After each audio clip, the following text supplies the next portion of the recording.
Hi, welcome to episode 54 of the American Tributaries podcast, where to break out of the bubbles we've all been living in, we're using modern technology to explore the various currents of people in our great country, kind of like a 21st century Lewis and Clark journey. I'm your host, Michael Whiddon, here in Brooklyn, New York, and thank you for joining me in this exploration of America. Today, I'm so very delighted to be joined by Mary Slone, who lives in Eastern Kentucky, where she's a veteran educator at Floyd Central High School. In 2021, she was one of 8 educators to receive the High School Teacher Achievement Award for the entire Commonwealth of Kentucky. And she's also been involved with a very interesting organization called Narrative 4, which was started by the author Colin McCann. Mary, thanks so much for joining me today. How are you doing? And could you share a bit of your story? Well, I'm fine, thank you. And this is surreal. I have to start by saying that. Well, And thank you. I had forgotten, actually, and that makes me sound like I'm being modestly, faux humble, but I had forgotten about the 2021 Teacher of the Year kind of competition. But that was an interesting thing. I'm glad you brought that up because it happened right at the pandemic. And it gave me an opportunity at a time when a lot of people were downtrodden and felt like their worlds were closing in because of COVID and the lockdown. But I got to spend about a month and a half reflecting on what it was about my chosen profession that invigorated me, that had made me into the person that I am right now. So thank you for that reminder. So I'm feeling pretty good about myself right now. Well, it's. I mean, I'm sure well deserved. But I guess, what was it that you realized during that month and a half, where you kind of just you realized how I guess realized the reasons to be invigorated? Well, the questions were dealing with lessons that I've taught that I thought reflected what my philosophy and passion was for education, a person that inspired me to be an educator.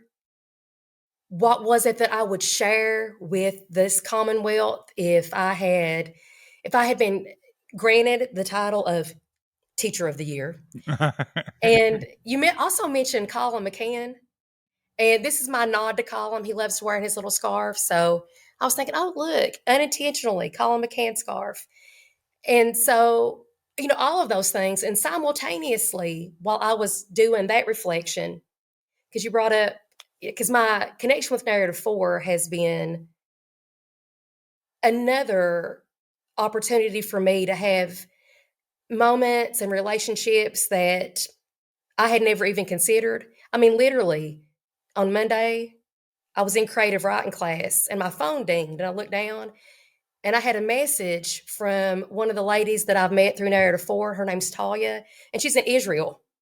And I said, well, look, I just got a message from Israel. I mean, who says that sitting in Floyd County, Kentucky in their high school classroom? So, and it was because of that relationship with Narrative 4 that Yeah. enabled me to do that. How did you get connected to Narrative 4? You're going to love this because in the brief moments that we have spoken before, story is the nucleus of everything. I mean, when you interact with people, when the things that draw us in. So here's a good story for you. So I'm a high school English teacher, used to teach at a school where we had the middle school on the second floor, high school on the first floor. And the middle school principal who I taught, she demanded that I be the academic team coach for the middle school. And when I say demanded, she picked me up and was like, come on, you're going to do it. And I said, okay. And I had to share a bus with our arch rivals. What the heck? But you got to save money.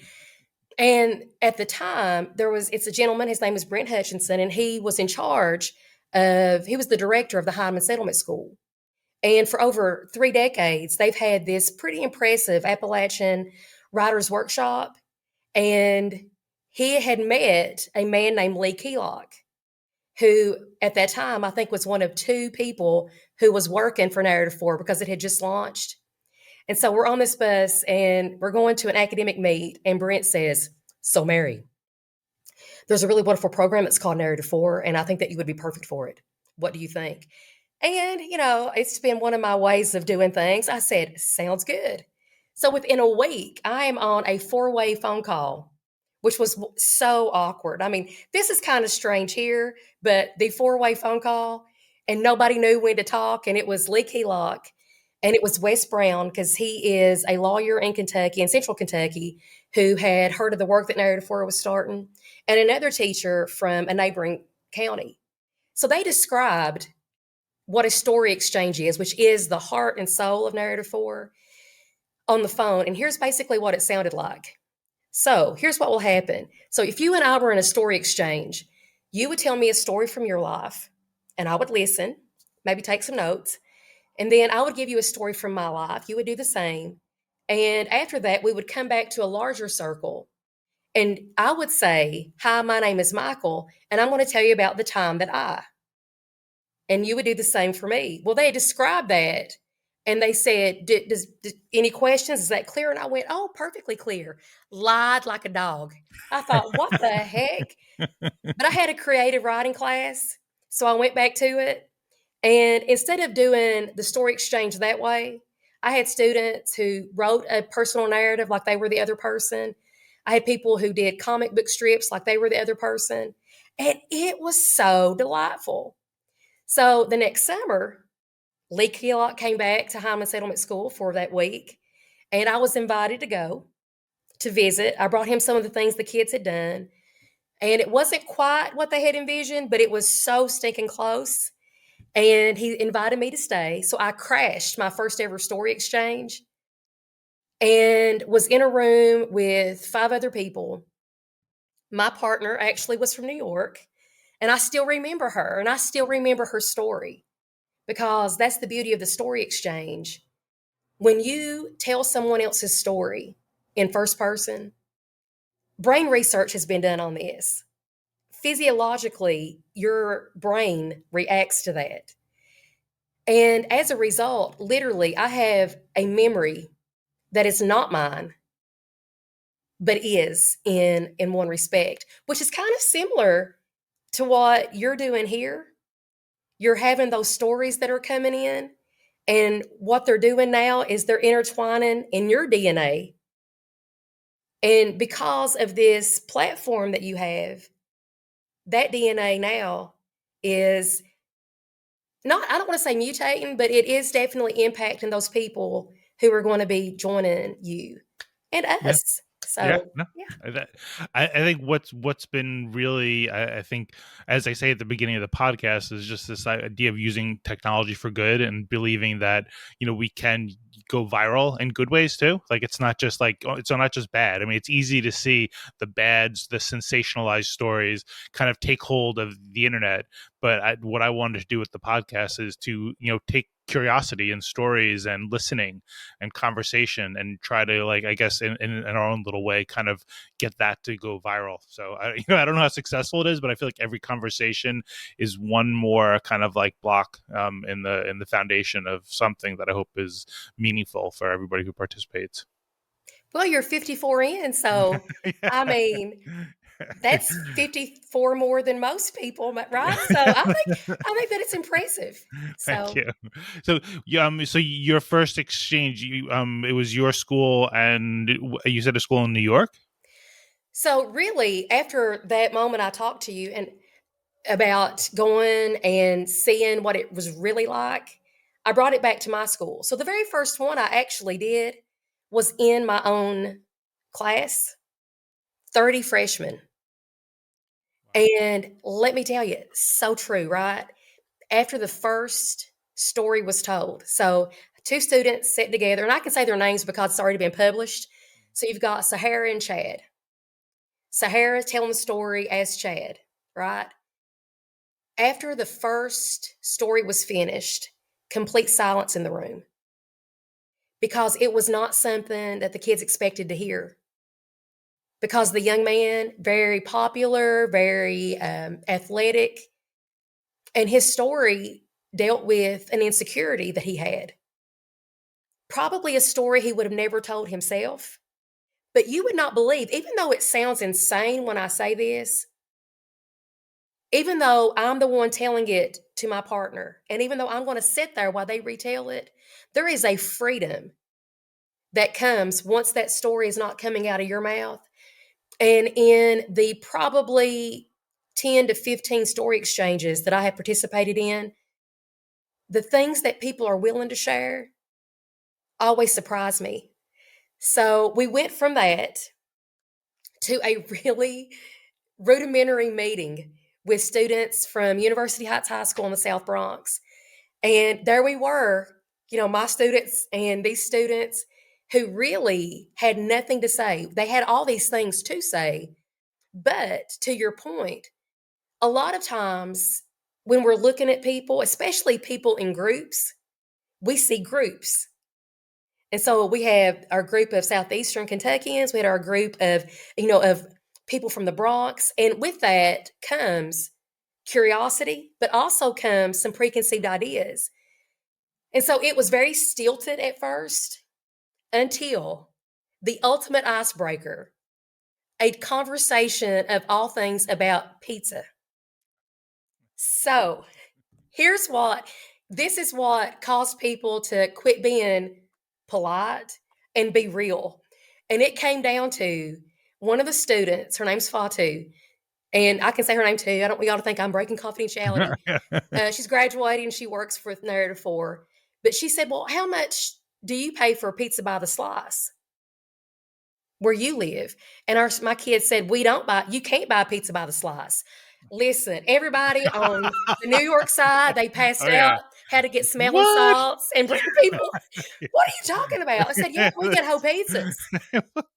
what kind of fascist state do you live in? My God. I know. But see, isn't that exactly perfect?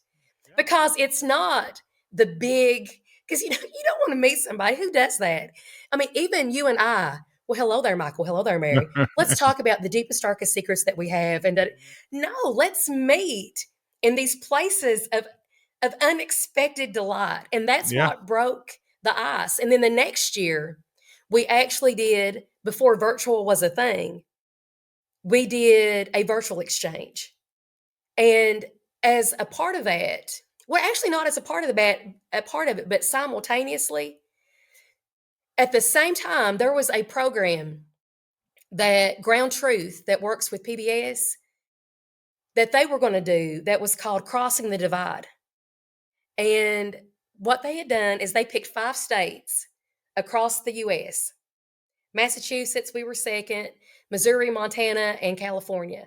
States that represent different, when you look at it holistically, different political perspectives, just different, perceived perspectives of the world.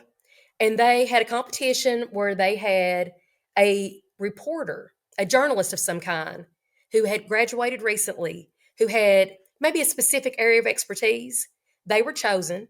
And you'll like this because we have, in our conversation before, think Road Rules meets, the other MTV show where they would go to live together for, 6 weeks or something. Yeah. Well, they did that. They put them in a van together, and they went to each of those states, and they went to a school in each one. And Narrative 4 was paired with them. And we were already here, so it was perfect. And the whole premise was to share the stories to share the stories that are out there, but share the stories that unite us. And there's a documentary. So if you ever get a chance to look at it. Yeah, I'm going to write this down. Crossing the Divide. And it was on the World. And it is the coolest thing. And it also explores what happens when you don't look at people as a group, and that's just kind of just tell you it's lazy when we look at people and just say we automatically know who you are because, when I was with Narrative 4 one time, they were doing this, they were taking pictures and they brought this lady in who was doing professional pictures. And I hate, Lord, if you're in a high school, if you teach, it's pictures every year, and goodness knows there's never been a good school picture. I don't care what anybody says. She said, well, let me play some music that you like. And she said, well, what would you like to hear? And I said, Rock of Ages, Def Leppard. Well, she just about died. She's like, well, I didn't expect that from you. What are you going to do? I'm a child of the 80s. My hair Yeah. may be smaller, but still, that Aquanet is still in there someplace. So, and that's everything that we've done so far. And we've actually now have entertained the kids from the Bronx here.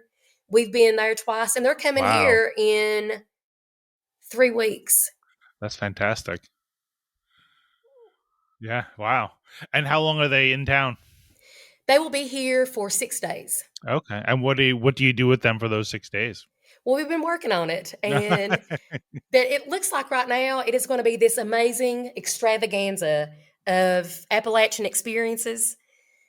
Probably one of the most important things that we're going to do is just kind of really delve more into conversation with one another and looking at what it means to live and move in this community. And so we're going to be doing a story exchange of 100 people, students and community leaders. And it's all people like, and I'm not just saying this because I'm on your podcast, but it's people like you who see the world around them and have a passion to get their fingerprint out there someplace for a positive reason. And we want to put young people together and older people together and let them do that story exchange that I was describing to you. So that's going to be one day. They're going to learn how to be documentarians of their own communities and what they're passionate about. We're going to hear from a man named Hassan Davis who taught me the phrase hope dealer. And he is an amazing human being who graduated from Berea College. That's where I actually met him for the first time. He has a book that's called Written Off. How one man, oh, look right here it is. He went from really he's dyslexic, being kicked out of a bunch of schools when he was younger, to being a lawyer, to being invited by the governor to revamp juvenile justice in the state of Kentucky. And in his spare time, he also writes and performs one-man shows that highlights African American men. Like York, you said Lewis and Clark. Well, York went west with Lewis and Clark. Yeah. Yeah. Well, he has a one-man show on the life of York.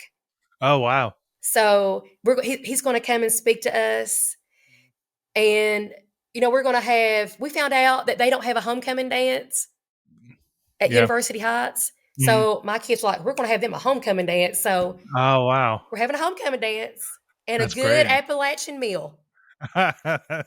So many questions to ask on to follow up on this. I guess like what do you? I mean, I guess are there preconceptions that you find the kids from the Bronx have had before that they immediately get dispelled, or like what, and vice versa? Like what walls do you see broken down? It's interesting because I have video footage of the very first exchange with the first field exchange. And at the end, we always have Narrative 4 loves to do talent shows, whatever your talent is. And at the end of the talent show, the kids took the mic. And one of the most profound statements, and this is from, a 17-year-old, he said, even though we had worked together and we had already been communicating, I still bought into some of the stereotypes. But when he came, he just realized one of the things that you will find when you come here. Now, it's one of those things, it's not going to be an absolute because you're always going to have some yahoo somewhere. And that's the human condition. Whether or not we like it, it's truth. But an overwhelming majority of the people you would ever encounter here are going to be people that if you need directions, people are going to tell you, oh, this is where you need to go. And one of the things that alarms people, and it's so funny, because when we went to the Bronx, and the Bronx students were telling my students, now, because we were going to we use the subway exclusively the whole time. Like, here are the things that don't look anybody in the eye. Well, here, look everybody in the eye. Yeah. Yeah. Wave. Right. Listen, you will, if you were to visit here tomorrow and you were to come to Doty Creek, that is what I call, the holler of excellence. That's where I'm from. That's where I Mhm. live. Mhm. If you were to drive up the holler tomorrow, everybody you pass would, here's how we say it, not wave. They would throw your hand up. They would throw their hand up at you. I want to throw my hand up because that's just what you do because you don't want to be rude. Even if people don't like each other, which is so insanely funny, we're not going to be rude about it. Okay. We'll pass each other. We'll be civil. Now, I may go back to my friends and be like, can you believe? But it's a very civil, respectful, let me help you out. Crossing the Divide. One of, and if you watch the documentary, her name is Malia, and she's the journalist that's from California. And I had no idea that she felt this way. In the documentary, I found out she said that Kentucky was the place that she was the most nervous about visiting because, in her words, that she knew that she would not see many people who look like her. And I had no idea that she was feeling that way. But she said when she came here, this was actually every one of the journalists, this is one of their favorite places that they were. And it was because people were so, because we are storytellers. And if you're a journalist, I mean, heck, fire, you've struck gold when you come here. So they had, people were open. We had one of the journalists actually was invited to supper at the house of one of the families that she was going to help photograph. And the grandmother, she said, now listen, you don't need to be going back and eating hotel food. You're going to stay right here with us. And so kind of made her stay and eat with them. And that is what you would find here. And that's what people are, I guess they're most surprised about. Yeah. Yeah. Well, the one of the, I guess for me, what I find interesting is as you try to as I've been branching out and like talking to people in different areas, is you realize that I think there's a knee jerk reaction to thinking like something's the right way or the wrong way, and what I found is I think there are less absolutes than people are kind of trained to think, only because like in New York, you just don't look at everybody because one, you know, you can pass like 500 people in the course of your day, or when you're in that subway train and there's 120 people in that one car, and you just don't know who's out there because when you have 8 million people packed into an area and they're all kind of crossing paths, you just don't know. There's the culture or the different kinds of people that are coming together are a lot more varied than I think like if you're in a smaller town where it's like you more or less probably know everybody, or at least you kind of all live in the same kind of setting. You know, in New York, you can be crossing paths with so many different kinds of people, and people just have so many other things going on that, yeah, that's a warning. That's a warning light when somebody starts looking at you. So, And see, but that was so strange for yeah, yeah, us. And yeah, holding the door open for somebody, yeah, oh my gosh, like yeah. it tears my soul all to pieces. If somebody's walking in behind me, I let the door shut. Uh-huh. So I could find myself just getting caught. And some of my students, we're just going to stand here and keep holding the door because, you know, can somebody just hold the door so we can go now? But Yeah. that's just the difference. Yeah, yeah. So the one thing though that I've been thinking about is, there are two things. One, I've settled on this idea of like all of us needing to really kind of embrace unconditionally four values, which I would call curiosity, respect, compassion, and humility.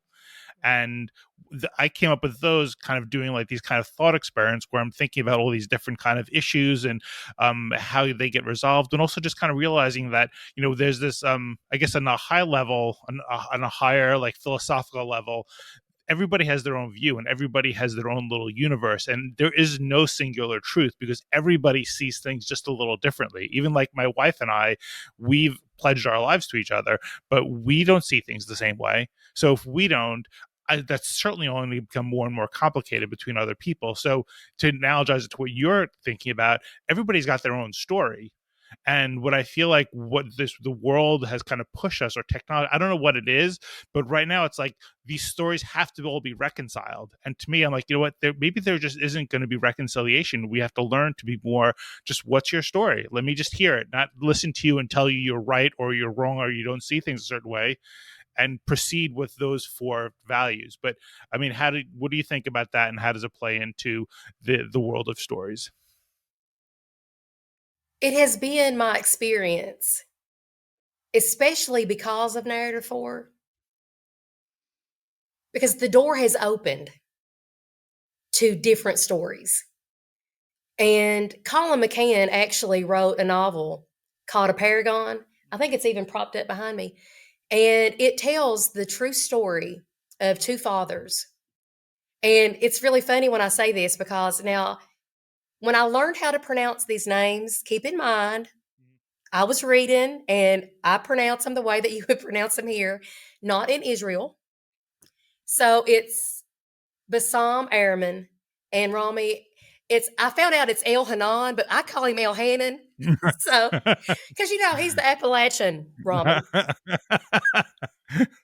But these men they both live in Israel. You got Bassam, who is in Palestine, and then you've got Rami, who is an Israeli. They both had daughters that were killed. And they said, instead of letting that grief destroy them and want to keep this destructive cycle, they wanted to use the force of that grief to give hope to other people. And that's what this narrative, this novel, A Paragon, is about. It focuses on the girls and it focuses on the fathers. And my students were able to meet Colin and Rami and Bassam through Zoom, because Colin had asked me if I would do a learning module for Paragon. And, because, my theme is sure, just like I said to you, no problem. And it didn't dawn on me, because as a teacher, I'm constantly creating things, but authors never see it, especially authors that I have talked to, never see it. And I got tore all to pieces because I thought, what if he doesn't like it? So I made this learning module. He loved it, but he's gracious, but he did love it. And I found out I was going to be teaching virtually that, off and on, because it was 2000. It was right after all the schools shut down, but we were going to try to start back up in the fall. Years and I don't get along, okay? I can't even tell you. I know it's 2023. I'm pretty good with that. And I remember being told, okay, not only am I going to have freshman opportunity, but it's going to be off and on virtual. And I was sitting there thinking one day, and you want to talk about epiphany? I thought, you know what? I want to do my whole year. My whole year is going to be based on themes, every unit from a Paragon. And it was the most amazing school year. You hear all of these horror stories about learning loss, and I'm not saying that did not happen, and how there was no connection. I'm not saying that didn't happen, but I can tell you what happened right here in Floyd County is we had the most amazing experience. And then these kids got to be on there, and they got to speak to these men that were in the book. And I was watching the recording of it. And Bassam, he said something that I can remember taking a note on, but hearing him say it again pierced me afresh. And he said, I always approach people with story, because we can argue about politics, we can argue about perspective, but it's hard to argue somebody's experience. And he said, he said, I love this. He said, the worst thing that can happen to a person is for their enemy to become human to them. Because then it just takes away every dart and every time that you would want to be sour or every time that you would want to be hurtful. I'm teaching it right now, actually, to my freshmen this year. And I've always tried to figure out how to start off.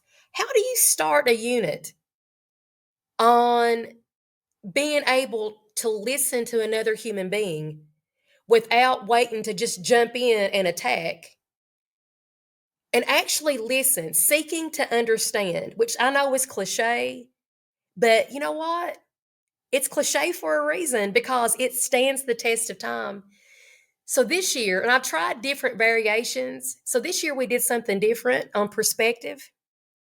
And I had 3 articles, and I divided them up, and each student got one of the 3 articles. I didn't tell them what they were about. I didn't tell them what they had in common, They just answer some questions. And then, I had small groups of 3, article 1, 2, and 3. And each article was the same subject, but because of people's experiences, they had different attitudes. Some were, great. Some were heartbroken. Some were, okay, I understand what happened to me and what got me here. And then they had to talk through, how can knowing why somebody believes the way they do change the way that you treat them? Not change your opinion, but how can that change the way that we interact with each other on social media, in the hallway?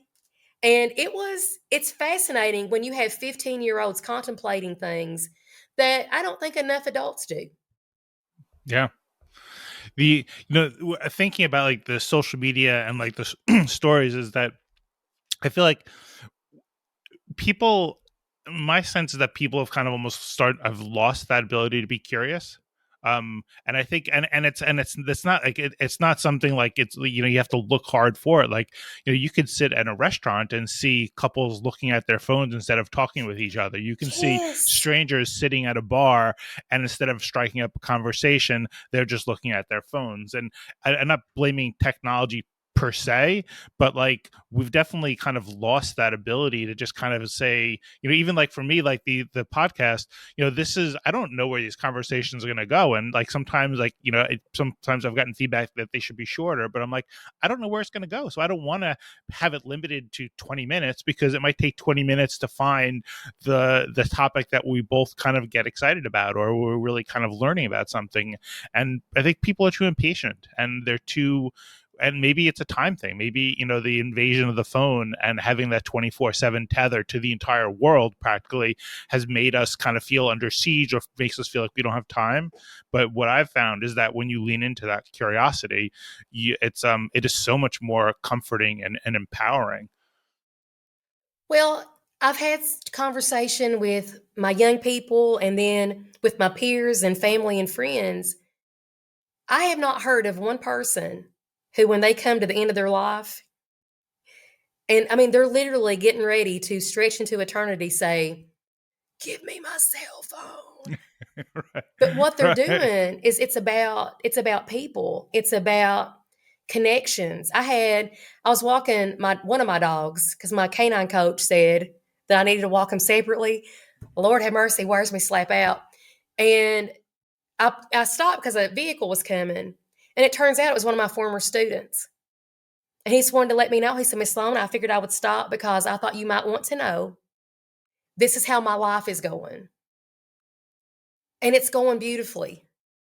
And I thought, and it was as he went on home and I was still walking, I thought, you know what, this is right. This is it. This is what, because I said, "Your life sounds," I mean, I said, "You're doing great." He goes, "Well, I don't know if my life is great." I said, "You have a job where you help people.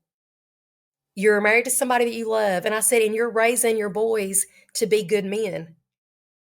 I mean, I'm not really sure how much greater, because I think, we get this idea, and I've struggled with that off and on about what is my legacy? What is it that I am leaving on the world? Because you want it to be something that is more than just a 2-second, statement on a Twitter, which I've never tweeted. So heck, because listen, there ain't no way you can contain all this in a tweet, and that's an ongoing joke. When I was becoming nationally board certified, we were doing these learning. We were all getting together and reading to each other. I shouldn't say this, but I will. I didn't really read the directions about what you were supposed to do. I was just answering the questions. And I read this line that I had written about how the iron curtain of apathy has dropped onto my class. And everybody broke out cackling. And they love me. And they're like, "Mary, this is not about the iron curtain of apathy. All you had to do was just give us some data on how your test scores were going."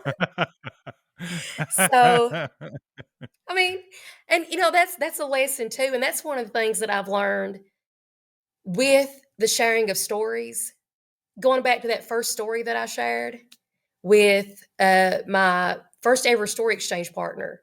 She gave me this very deep, because she'd been there all week, and it was a very personal story. And I'll never forget, she said, "Would you like to share something like that?" And my immediate response was, "Heck no." I said, "Not there yet." And I said, "Well, what would you like to hear about?" And she said, "Well, something outdoors." And that's something too. You talk about preconceived notions. I think people think that, okay, I am this Appalachian in southeastern Kentucky. I must be this big old outdoorsy person. Now, I like to garden, but like I ain't going camping, and I'm not a hunter, and I don't do all these things. But there is this, because sometimes people will assume, like, I'm thinking, heck, I don't know. But I sound like I should know, because the accent automatically equates me with someone who will know what it is like to, rough it Yeah. in the great outdoors. Not true. But I remember telling her this story, because when I was growing up, we used to have this thing that's called the Squirrel Festival that started out as a Slone family thing, but everybody started coming, and it was this huge deal on Slone Mountain. That's right. Family's got a Wow. mountain named. That's woo, yeah. Wow. You can have Mount Rushmore. I've got Slone Mountain, Wow. and I remember telling her about this one Squirrel Festival. And on the way back home, I kicked myself 10,000 times. I thought, Lord have mercy. I sound like an idiot, because when everybody was going around introducing themselves, my partner was a graphic designer who also was a lawyer. There was a civil rights activist who was a minister. There was somebody who had worked with Emmylou Harris in the music industry. There was a photojournalist. And when they came to me, I went, I'm a school teacher over the hill. And I felt, nobody made me feel this way, but I felt a little less. And then I added on top of that, talking about going to the Squirrel Festival and trying to catch the greasy pig and climb the greasy pole. And I thought, I am the biggest idiot for telling that story. So the next day, when we met again and my partner told that story, if you could have seen the absolute joy, if you could find her right now, she could probably tell you the story of what it was like to experience that day. And in subsequent story exchanges, and I think this is something that people need to hear, because I needed to hear it. That story was no less than somebody else's story. And it's easy to try to convince yourself that maybe what you have to say or your experience isn't as huge or doesn't seem as impactful. But that's the beauty of the mosaic of humanity. I mean, if, like I said before, not everybody can be not everybody can be the Apostle Paul, but everybody can be a Barnabas. Everybody can be that person who is there in the background, who maybe other people don't know. But for every Paul, you've got the Barnabas who met him where he needed to be.